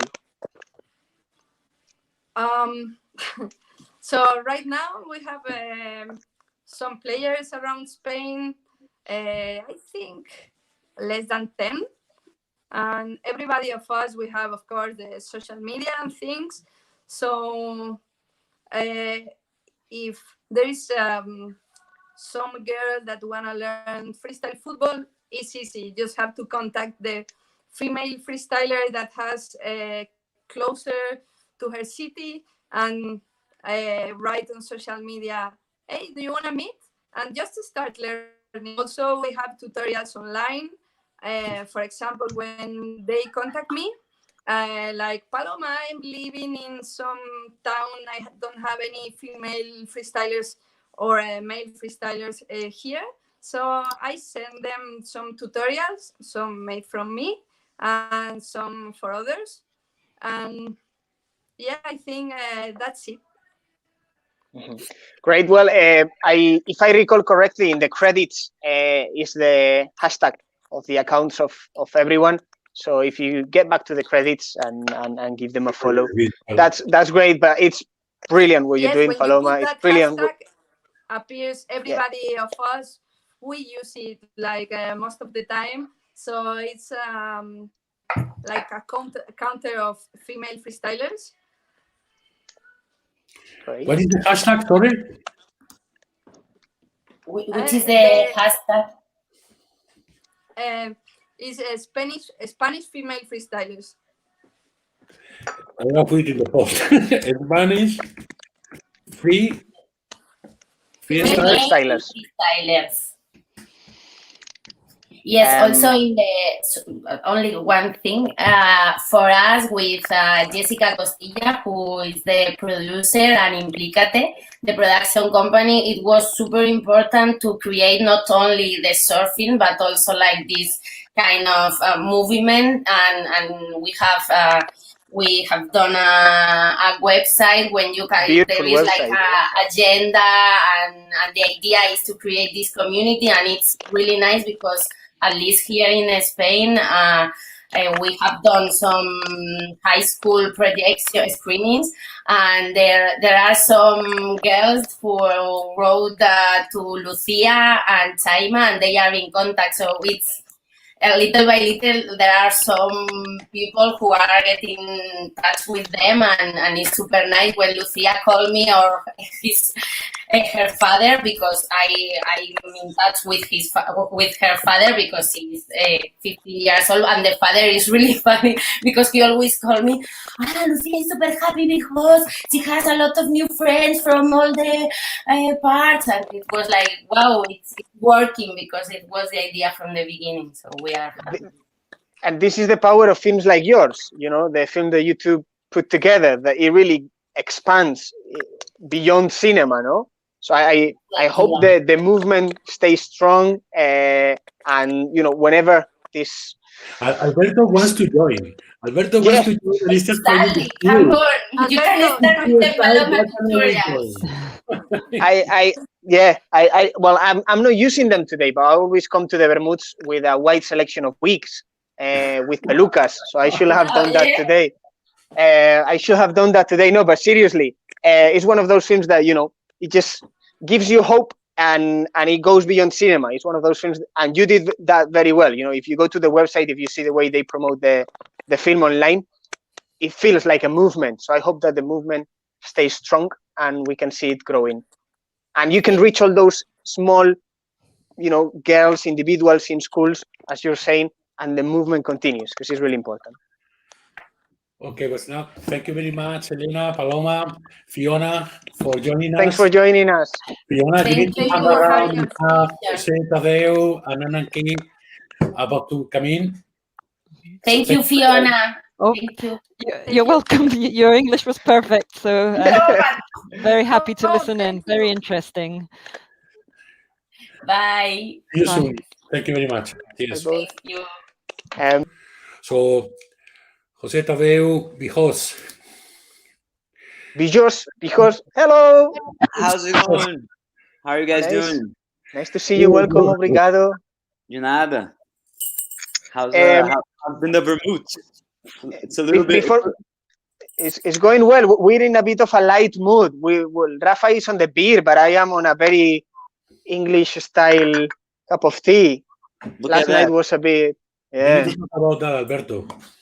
We need to talk about that. Coming to the Vermut to drink tea. How are you? Before we kill your name, should we address you Tadeu, Jose Tadeu? Tadeu is great. Only my mother called me José, you know, which is how you say it in Portuguese, right? José Tadeu. But it's actually Bijos. Because it's a used to be a Polish name, and the Z got dropped. There you go, learning. Every Sunday, every day, we throw one of these Vermuts. We learn something from you. How to start with your film? I think Rafa wanted to ask if there is an app that has been implemented. He's interested. He wants to know if this app exists. I thought maybe somebody like Tinder or one of these dating apps has offered to buy your idea. I don't think the app exists, but I can guarantee that if you want to make that transaction online, you can probably do it. I can see it working. Yeah, no problem. I did a lot of research to see how it would work, and because the internet became, it grew, right? It became a much larger thing, but for a long time, the arena of internet transactions was very undomesticated and very wild. And, people forget that Craigslist as a site still exists. And that's where people just can, you just go on the selling and buying stuff there, and that's it's a no man's land, everything goes, and it's on the surface, it's stuff that you can just, it's not like a deep web thing, it's on the surface. But anyways, there is no app. There is no app, but in the surface, your film leaves us all the time on that surface, on that thin line between, that beautiful line of surrealism between, reality comedy, very serious situation with a touch of, sarcasm. That kind of middle class as well, scenery and language and that. But to talk about a very gross subject, no, like a very intimate relationship. Well, I think that one of the reasons that drew me to make the movie is that I feel like zits and popping zits is a very common thing. It's one of those things where, everyone has done, or not everyone, but I hear stories all the time of girlfriends popping boyfriend zits and vice versa and that kind of stuff. And then there's also the videos and and the pimple popper, Dr. Pimple Popper kind of stuff. So I became kind of intrigued about how it was this gross thing, but that really sort of straddles the line. It's gross for some people, it's not as much for others. It's not as taboo as, other sort of fetishes, because it's so non-sexual in some ways, but at the same time, it's clearly there's pressure being exerted and something popping. It's very graphic and very, very sexual. Let's be real. Liberating. Very liberating. Very liberating. Very liberating. There is also a financial transaction, which gives the whole story a complete different twist. Sure. And I think that I think I'm always very interested in stories that are about transactions, and I think that almost all of our interactions are transactional in one way or another, and I think that we sort of sublimate them especially via apps, like for example, how sort of the idea of Uber, to use one of the most common ones. 20 years ago, if someone told us in the future, you'll get into people's cars on the internet. You don't know who they are. You don't know what they're doing. And then money will just transfer to their accounts based on your credit card. You know what I'm saying? And so it's a very smooth transaction, but that you're on the verge of this sort of human connection that may or may not happen. You know what I'm saying? Because what if you're stuck in traffic with this person? Do you talk? Do you not talk? There was one time that I took an Uber and we had a great conversation.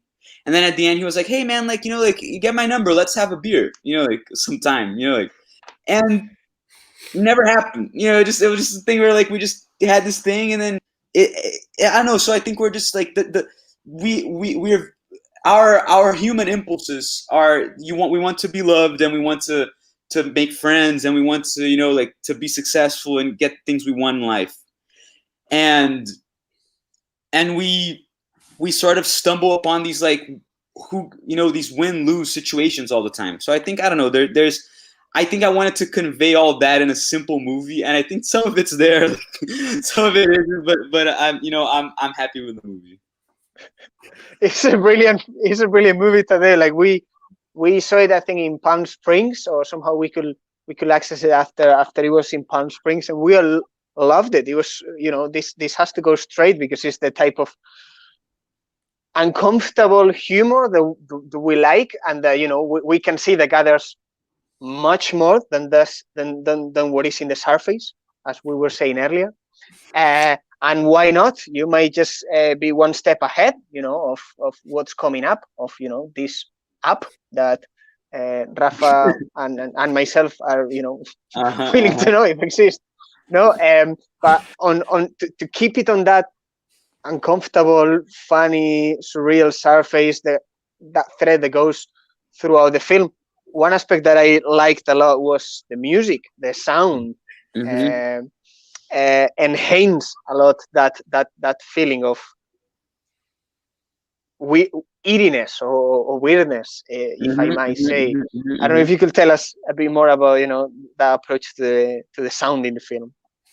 Well, I think that there was a like, because it's essentially a punchline movie, right? Like it sort of centers around this joke and this pop, for better or for worse. And I really, when I was making it, I was like, I really wanted to play it as straight as possible, because I think that like that, if I don't do that, it would be like, it could just be like a YouTube sketch, or it's like, or something like that, which I think is fine, but it's not what I wanted to do with this movie. So I think with the music was one thing that I think I had like some temp tracks early on, and I really wanted the music to sort of be able to bridge the sincerity for the main character, and to add a sort of sheen of like actual feeling, to this joke, that isn't just his loneliness. So I think that one thing, so I had some temp tracks that came to mind that were very much like lounge music, or like stuff that was like big time piano playing, sort of like, almost like a instrumental Elton John kind of vibe, because I think there's something very sort of both epic and kind of lonely about, like a guy at a piano by himself, just, feeling himself, So I went to this concert a few years ago, by this Brazilian artist called Duda Beats, and it was like a music video release party, and she was there, and this guy was, and there she was just accompanied by a guy on piano, and that guy blew my mind, what I'm saying, like, and I thought he was, so I gave him a call, and I was like, hey man, like, I have the score here, I have these songs, which varied from like Style Council to the Osaka Orchestra, and like just very like easy listening stuff, and I think he like got it, like he listened to the music, and I was like, I want like wall to wall music. I think the song is sort of like, if there's a tiny guy playing piano in his brain, like I think that's what I want it to be, and he nailed it. I mean, I think it was just a thing where like there was a lot more electronic flourishes in earlier drafts, but I was like, I think that if you made something as sparse as possible, you would be more lonely, and so you put these like sort of sad piano chords that are also kind of like have this sort of tension, really work, and like it's shit I'll listen to on my own. You know what I'm saying? Like I'll on my It works so well to build that mood, that dating, that kind of itty, ridiculous dating mood. Beautiful, but in that thin line between a beautiful encounter and something strange is happening here. Mm-hmm. It works. Thanks, man. Appreciate it. I'm glad that you'd like it. It's one of my favorite things about the movie. Yeah.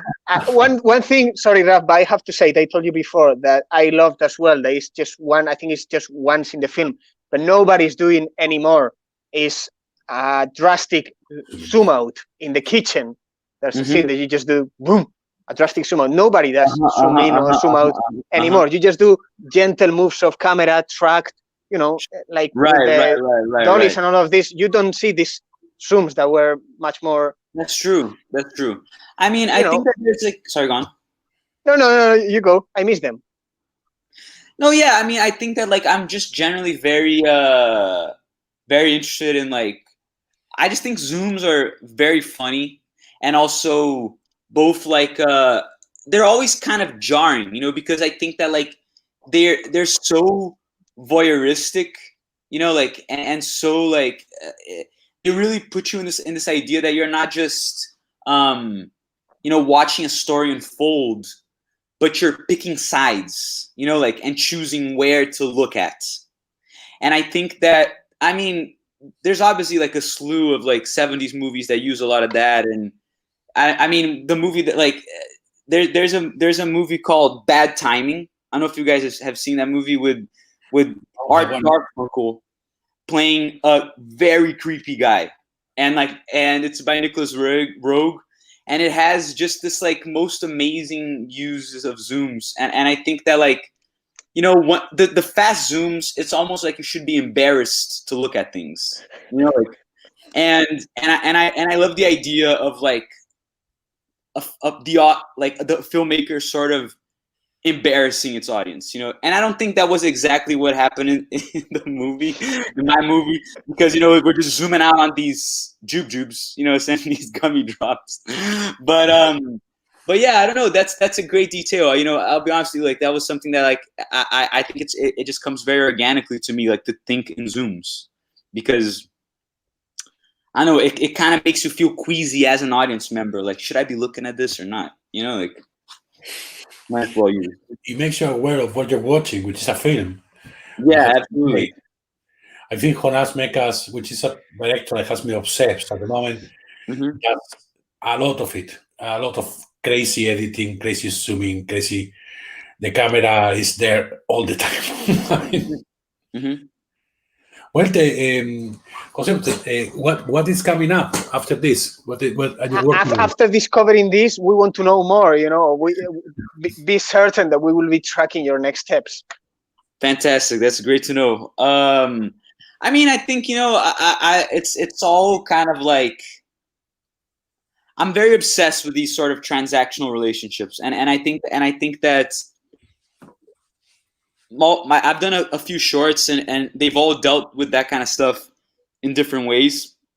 These sort of men dealing with these weird transactional relationships that makes them realize things about themselves that they hadn't before. So I think that like there's obviously I'm cooking up a feature and developing some things, and which is, I mean, right now the thing that I'm working on is this feature about these three guys that start to realize things as they reach their 30s or their mid 30s, and realize that they're simps. I don't know if you're aware of this internet term, but they're simps. And which I think is an interesting sort of, because I think, you have all these new people talk about these new things, like these new things on the internet, like fake news and trolling and, like memes or whatever. But the truth is that these things are simps, and these things have always existed, what I'm saying? Like in one way, shape or form. Exactly, but now you have this sort of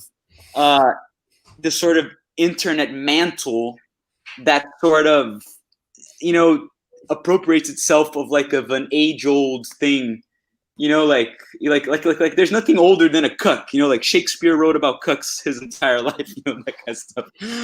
But now it's an internet thing. So I don't know. So I think that like I'm definitely making a movie or writing a movie that explores those things.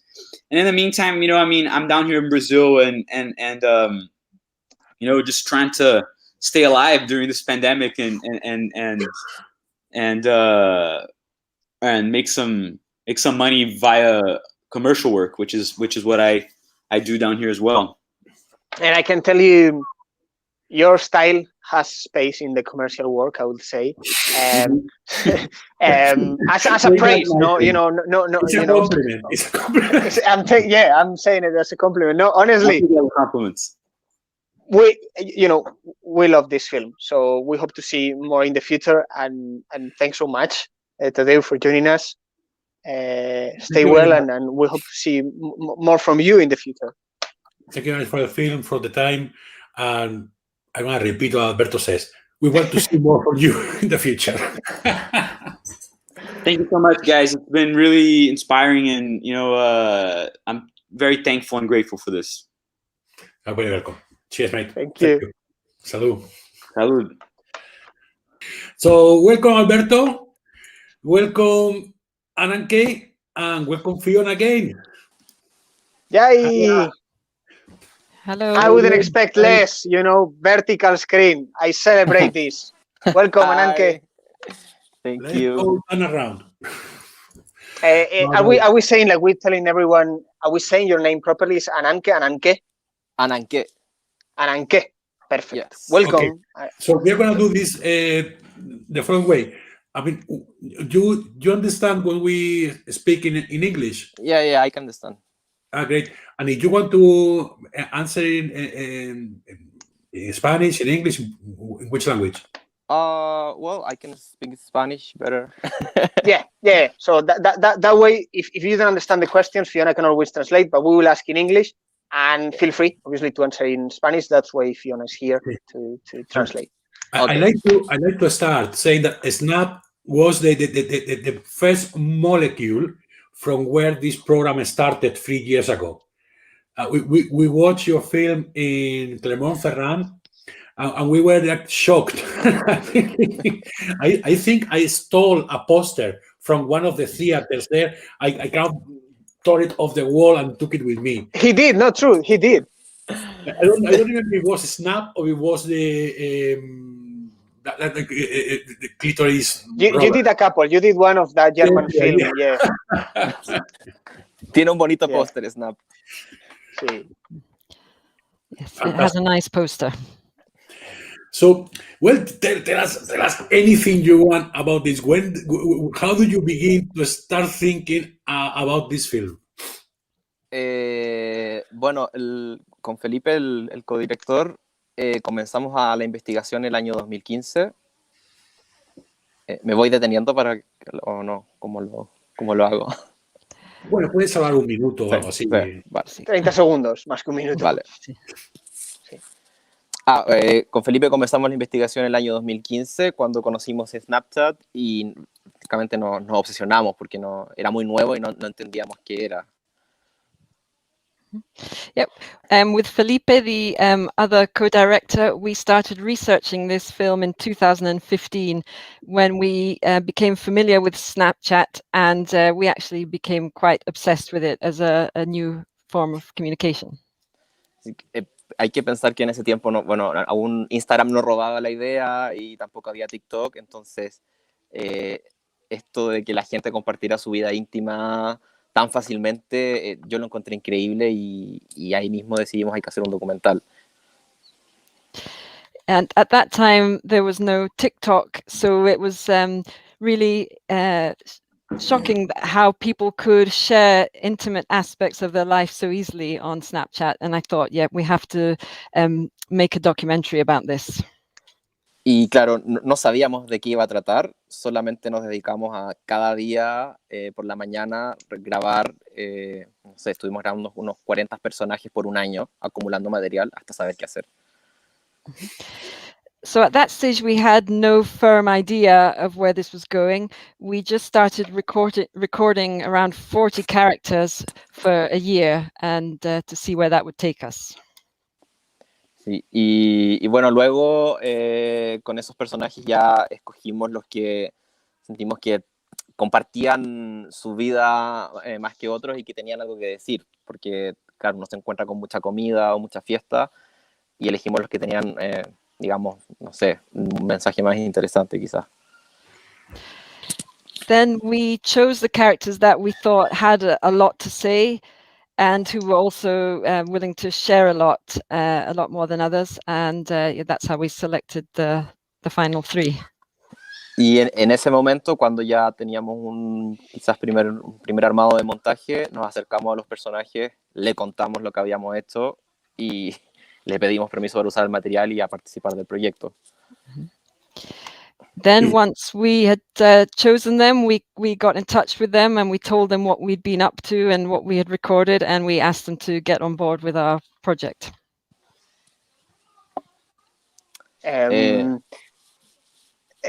Because you were touching on time, sorry, Ananke, were you going to continue? No.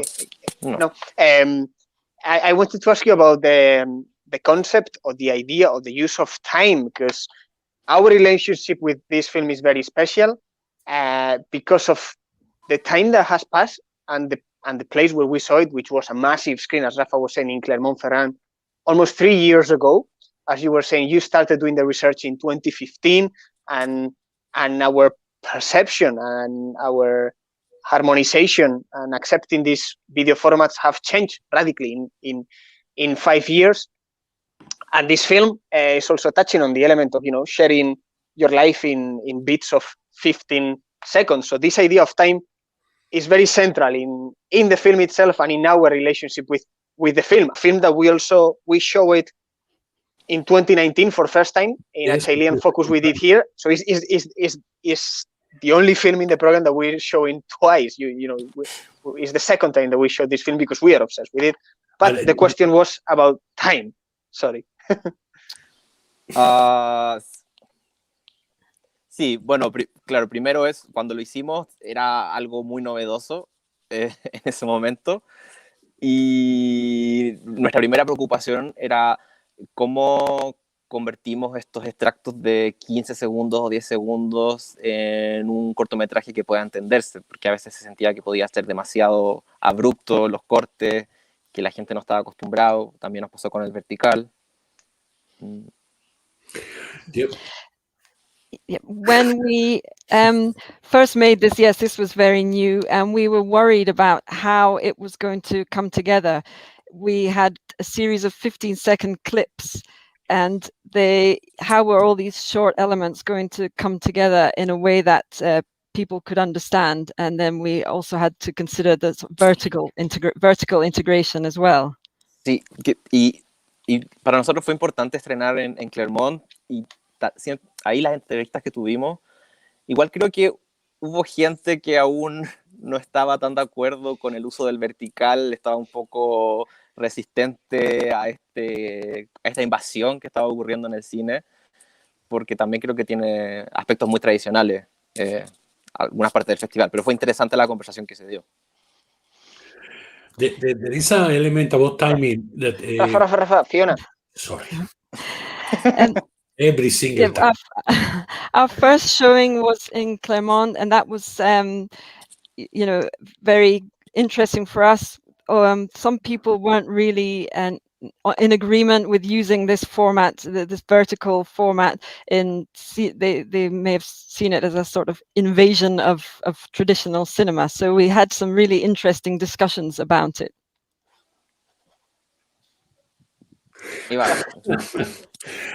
About the timing as well, I take what you say, but you use Snapchat. Snapchat was meant to be a platform where the messages disappear after a period of time. And I think at the time when I watched the film in Clermont-Ferrand, I took it wrong or whatever, but I thought you have made the film out of found footage, as in finding a phone where Snapchat conversations are happening and you are stealing those images. I don't know why I got that image, but is the point of Snapchat deleting the messages after a few minutes or hours or whatever, and the fact that the protagonist in your film is going to change as well. It's going to turn into something else. It's going through a process of a sex change, which it really makes, in my opinion, the film so powerful. Was that? Am I right on anything I'm saying? Or it's all invented?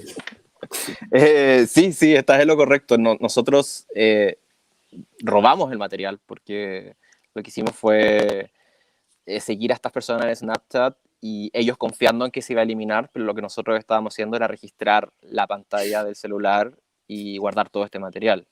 De alguna forma, hacer eterno material que tenía que desaparecer. Yes, you're absolutely right. We stole that material. We followed them, and they were posting it thinking that all this was going to disappear.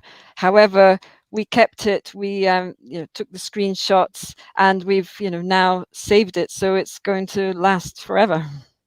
Y claro, es interesante porque al seguirlos por un año, por ejemplo, pasa muy marcadamente con Alexa, que ella vive un proceso de transición, justo comienza a tomar hormonas y luego se opera, entonces hay una cronología muy clara en su historia. Luego sigo.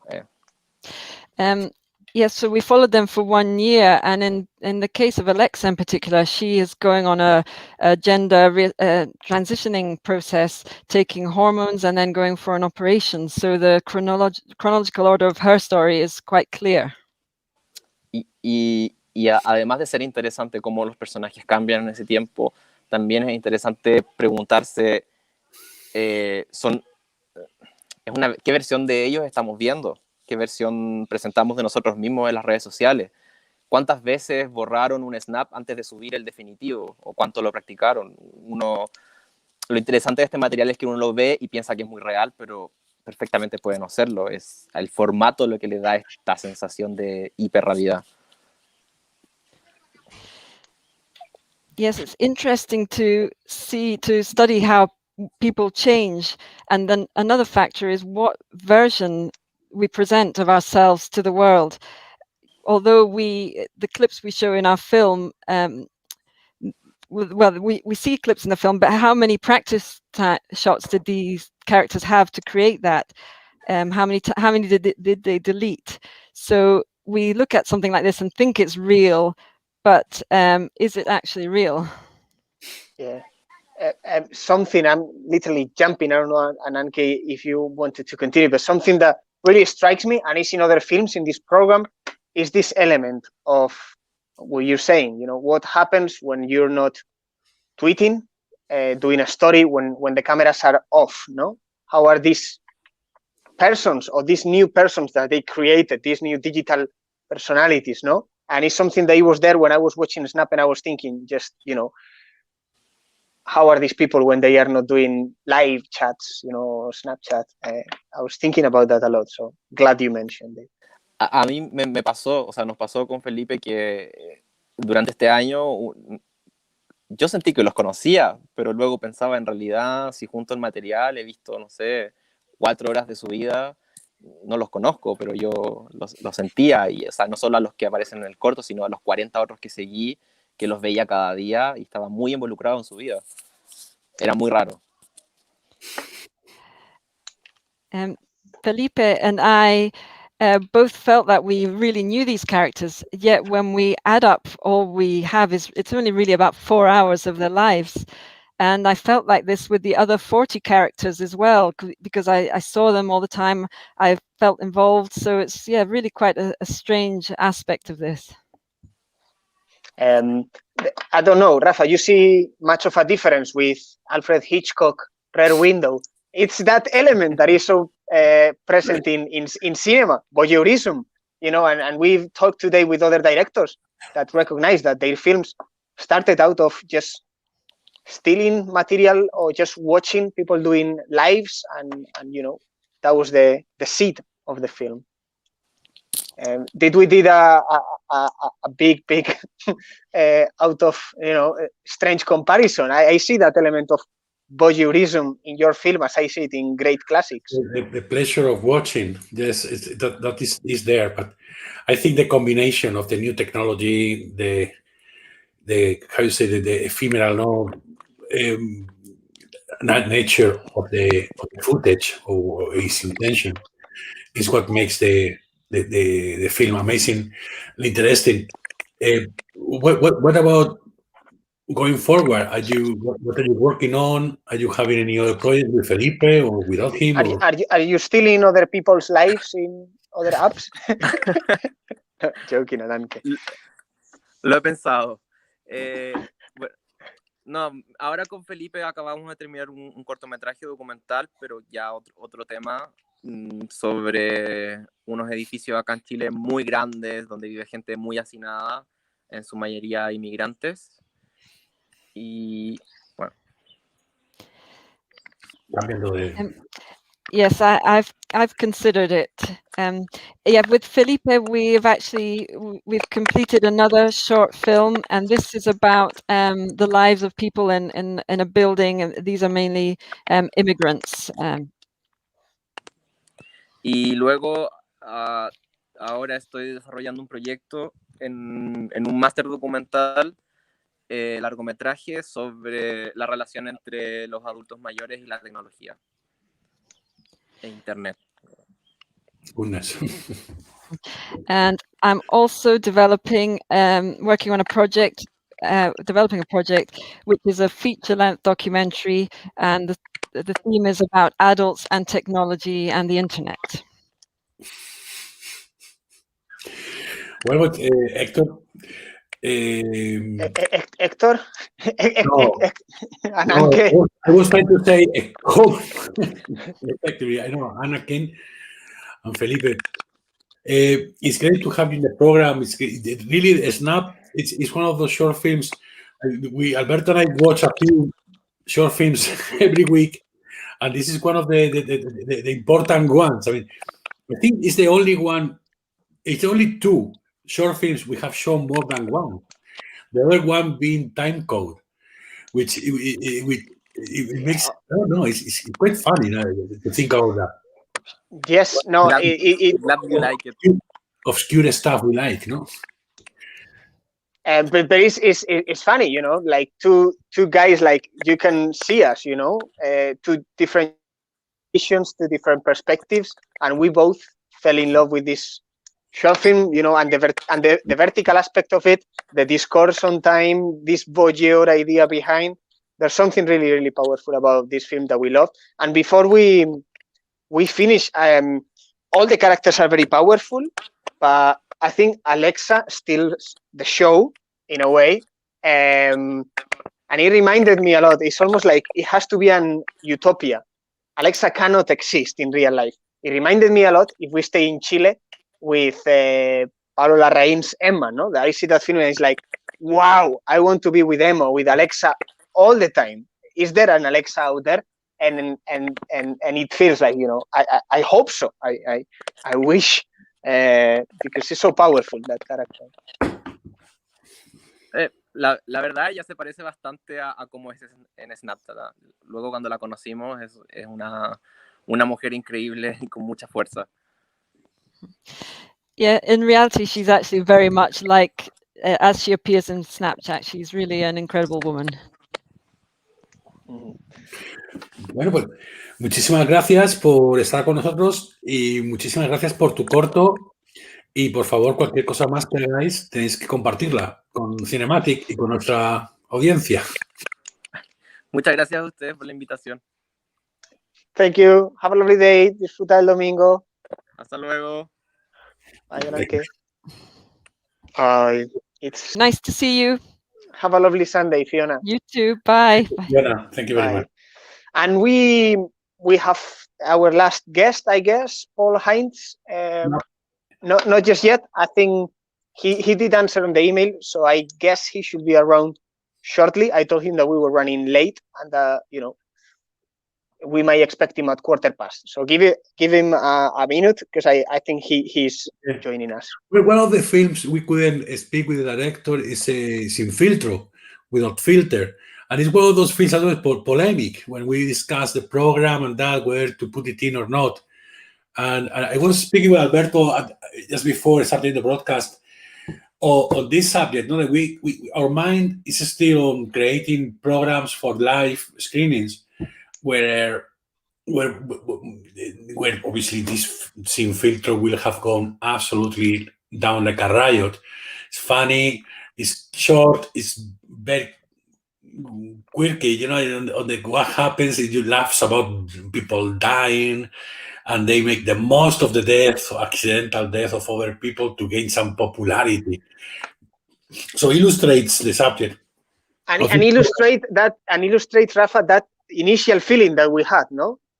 Just so many people during Fringe taking selfies that are gonna be run by a car, you know? Death is not so important as the number of followers I'm gonna gain if I post his death in my profile. And then they die for doing so. It's like a divine hand, no, imparting justice. So it's a great film. It's part of our program, obviously.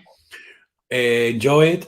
Again, you can go to Indie Home and watch the whole program. It's only £5, £2, concessions, and you won't regret it. And then you sort a terrible problem of sitting down in the sofa, putting those VOD networks that are so popular these days, and having to decide what to watch with your partner or family, everybody fighting, bad vibes.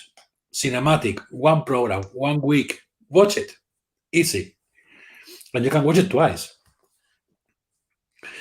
So we have 2 films, Sing Filtro and Shansai Screens.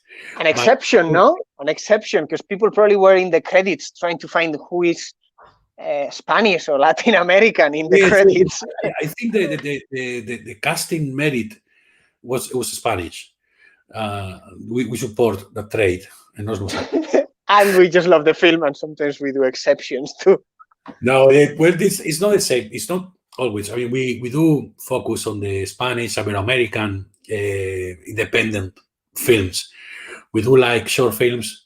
We do like documentaries. We do like fiction, and we love to death everything in between. So we program everything, but obviously there's a lot more cinema than what happens in America, and we sometimes let it show in our programs. Well, Shansai Screens is a film that you need to watch to make yourself. You don't know if it's a film, if it's fiction, if it's a documentary. It's a trade of people who fakes famous paintings. Absolutely, it's so famous that it's impossible. I mean, if you are going to try to sell a pretend painting by Van Gogh, you may not get anywhere, no? It's just so famous. But then you get people like up to 4 painters making hundreds of copies of these films, these paintings. And how they talk among themselves, and how their life goes, and how their evening goes. It's an amazing film. It's an amazing reflection on capitalism, new rich needing decorations that mean something in their properties. What do you think, Alberto? It's there. You were talking about capitalism. There's something really capitalism at the heart of this film, because it's about what is original anymore. Is it worth for something to be an original creation, something authentic?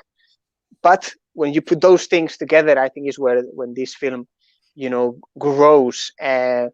Fascinating film. Obviously, we don't normally make exceptions to bring non-Spanish Latin American films for any reason, but we fell in love with this film, and it worked so well for this program in so many layers. How do you approach a work of art these days with the lockdown? You see a proliferation of digital tours, tours to the national galleries, tours to museums, to the MoMA, and this film touches on all of those things. On is it worth the experience? It's one of those films that just expands in so many directions, and it makes you think about so many things.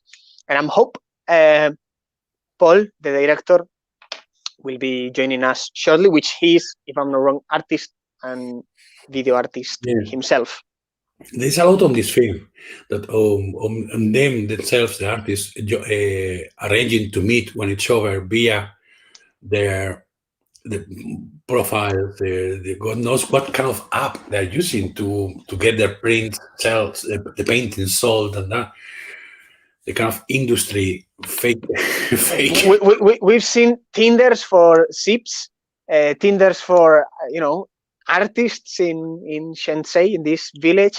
We've seen so many new apps we didn't know they existed. No, Rafa, it's really fascinating to, as we go through the whole this Vermut marathon, and talk about all these topics and reflect on the films. 2 hours and a half. To see how all these connections between the films. Well, Alberto, I'm gonna see if I can get another one of these. Wait for a bit for Paul Haynes to join us. Mm-hmm. Minutes. You keep talking about apps. Cool. No, we were saying it's a film that in the color palette, in the mood, it works well where it is in the program, kind of in the middle, to give you space to breathe and get ready for the next phase.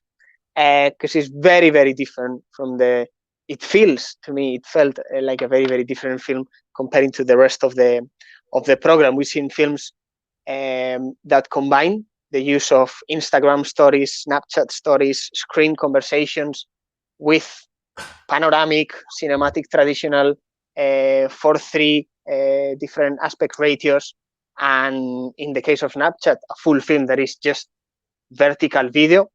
And this film kind of gives you space to breathe, and that screen wide, expanded, with those landscapes, with that city. It's a city that, funnily enough, I don't know if you heard or read about it, but I remember last year when I was in Spain at some point early in 2020,